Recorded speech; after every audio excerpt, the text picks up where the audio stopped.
ઓય સાંભળો. બોલ ને. ધૂળેટી બી નજીક આવી ગઈ. કલર અને પિચકારી ક્યારે લેવા લઈ જાઓ? દિત્યા બી દરરોજ જ મને કહે છે કે કલર અને પિચકારી પપ્પા ક્યારે લેવા લઈ જશે? પેલા પણ પૈસા આવવા જોઈએ ને તો લેવા જાય ને. મને ખબર જ હતી કે તમે આવું જ કહેવાના છે, એટલે જ મેં પહેલેથી મારા જીજા સાથે વાત કરી લીધેલી હતી. પેલા પણ એમાં તારા જીજા શું કરી લેવાના વળી? મારા જીજાની છે ને કલર અને પિચકારીની દુકાન છે બહુ મોટી. શું વાત કરે? તો ચાલો તો વળી. ચાલો.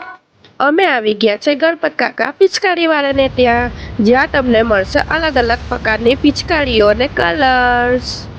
તો મિતેશ, મેં કીધેલું તમે મારા જીજાને 250 ની પિચકારી ખાલી 150 રૂપિયામાં, જો કેટલી બધી છે. તમને શું લાગે આ છત્રી છે?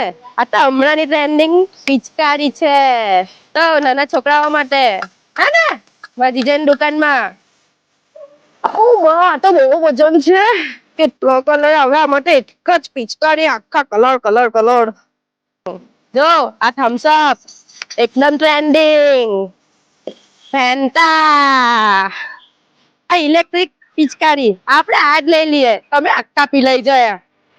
ચલો પેકેટ બરાડા બગા. જો મિતેશ બેબી પિંક કલર હે ને, હમણાં તમે પિંક થઈ જાઓ. સુપરમેન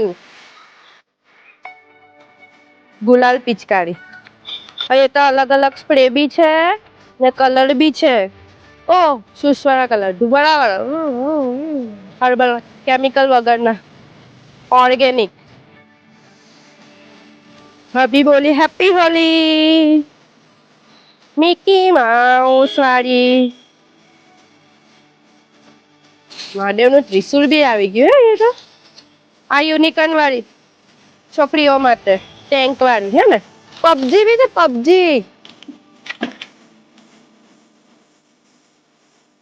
જો બધી જ વેરાયટીની પિચકારી મળશે. જોયું ને મારા જીજાની દુકાનમાં બધું જ મળે છે, કીધેલું ને. તો રાહ કોની જોવો છો? તમે બી આવી જાઓ લેવા માટે.